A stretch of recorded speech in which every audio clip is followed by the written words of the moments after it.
बिस्मिल्लाहिर्रहमानिर्रहीम। अस्सलाम वालेकुम। अल्लाहुम्मा सल्ली अला मुहम्मदिन कमा तुहिब्बु व तर्ज़ालहु। वाक़या मलका बिल्कीस और इसका तख्त। यूं तो सभी परिंदे हज़रत सुलेमान अलैहिस्सलाम के मौसकर और तबाह फरमान थे, लेकिन आपका हुदहुद आपकी फरमाबरदारी और खिदमतगुजारी में बहुत मशहूर था। इसी हुदहुद ने आपको मुल्क के सबा की मलका बिल्कीस के बारे में खबर दी थी कि वो एक बहुत बड़े तख्त पर बैठकर सल्तनत करती है और बादशाहों के शान शान जो भी सरो सामान होता है वो सब कुछ इसके पास है, मगर वो और इसकी कौम सितारों के पुजारी हैं।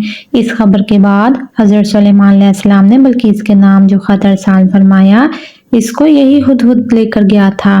चुनांचे कुरान करीम का इरशाद है, हजरत सुलेमान अलैहिस्सलाम ने फरमाया, तुम मेरा ये खत लेकर जाओ और इनके पास ये खत डालकर फिर इनसे अलग होकर तुम देखो कि वो क्या जवाब देते हैं। चुनांचे हुदहुद खत लेकर गया और बल्कीस की गोद में इस खत को ऊपर से गिरा दिया।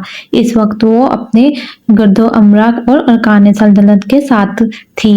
फिर खत को पढ़कर वो हैरान हो गई और अपने अरकान से कहा, तर्जुमा कुरान, ए सरदारों, बेशक मेरी तरफ से एक इज्जत वाला खत डाला गया है। बेशक वो सुलेमान की तरफ से है और बेशक वो अल्लाह के नाम से है जो निहायत रहम करने वाला है। ये मुझ पर बुलंदी ना चाहो और गर्दन ढकते मेरे हुजूर हाजिर हो। खत सुनाकर बल्कीस ने अपनी सल्तनत के अमीरों वजीरों से मशवरा किया तो इन लोगों ने अपनी ताकत और जंगी महारत का ऐलान और इजहार करके हजरत सुलेमान अलैहिस्सलाम से जंग का इरादा किया। इस वक्त अक्लमंद बल्कीस ने अपने अमीरों और वजीरों को समझाया कि जंग मुनासिब नहीं है, क्योंकि इससे शहर वैरान और शहर की इज्जतदार बाशिंदे जलीलो ख्वार हो जाएंगे।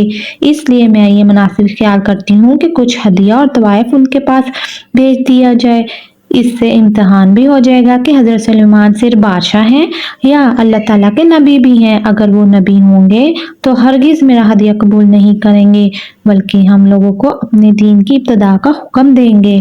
और अगर वो सिर्फ बादशाह होंगे और मेरा ये हदिया कबूल करके नरम हो जाएंगे। चुनाचा बल्कीस ने 500 गुलाम, 500 लोनियां, बेहतरीन लिबास और जेवरों से आरास्ता करके भेजे और इन लोगों के साथ 500 सोने की ईंटें और बहुत से जवाहरात और मुश्को अंबर और एक जुड़वा दाज भी भेजा और खत के साथ अपने मकासिद और कासिद के साथ उन सब चीज़ों को भेज दिया। हुदहुद सब कुछ देखकर रवाना हो गया और हजरत सुलेमान अलैहिस्सलाम के दरबार में आकर सब खबर पहुंचा दी। चुनांचे बल्कीस का कासिद जब चंद दिनों के बाद तमाम सामान लेकर दरबार में हाजिर हुआ तो हजरत सुलेमान अलैहिस्सलाम गजबनाक होकर कासिद से फरमाया, तर्जुमा कुरान, फरमाया, क्या माल से मेरी मदद करते हो?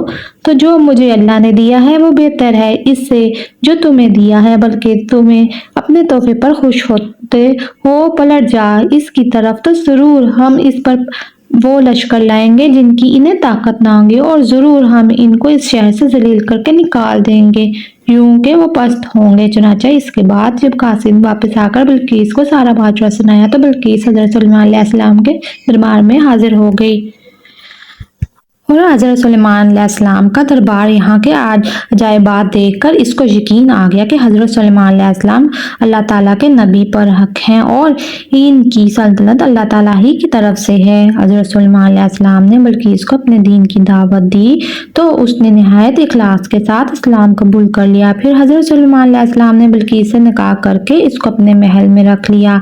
इस सिलसिले में हुदहुद ने जो कारनामे अंजाम दिए वो बिलाशुबा अजायबात आलम में से हैं जो यकीनन हजरत सुलेमान अलैहिस्सलाम के मौजज़ात में से हैं। तख्ते बल्कीस क्या था और किस तरह आया? मलका सबा बल्कीस का तख्ते शाही 80 गुजर लंबा और 80 गज लंबा और 40 गज चौड़ा था। ये सोने और चांदी की तरह तरह के जवाहरात और मोतियों से रास्ता था। जब हजरत सुलेमान अलैहिस्सलाम ने बल्कीस के कासिद और इसके हदिया तवाइफ को ठकरा दिया तो उसको ये हुक्मनामा भेजा कि वो मुसलमान होकर मेरे दरबार में हाजिर हो जाए। तो ये आपके दिल में ख्वाहिश पैदा हुई कि बल्कीस के यहाँ आने से पहले ही इसका तख्त मेरे दरबार में आ जाए। चुनांचे आपने अपने दरबार में से दरबारियों से फरमाया, तर्जुमा कुरान, सुलेमान ने फरमाया, ए दरबारियों, तुम में से कौन है वो इस शख्स का तख्त मेरे पास लेकर आए?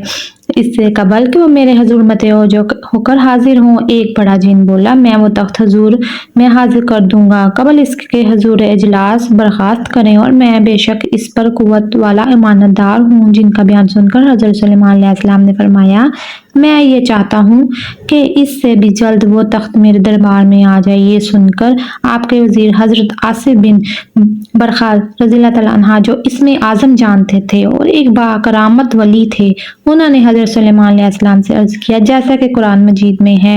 ترجمہ قرآن۔ اس نے عرض کی، جس کے پاس کتاب کا علم تھا کہ میں اسے حضور میں حاضر کر دوں گا ایک پل مارنے سے پہلے۔ چنانچہ حضرت آصف بن برخا نے روحانی قوت سے بلقیس کے تخت کو ملک سبا سے بیت المقدس تک حضرت سلیمان علیہ السلام کے محل میں کھینچ لیا، اور وہ تخت زمین کے نیچے چل کر لمحہ بھر میں ایک دم حضرت سلیمان علیہ السلام کی کرسی کے قریب نمودار ہو گیا۔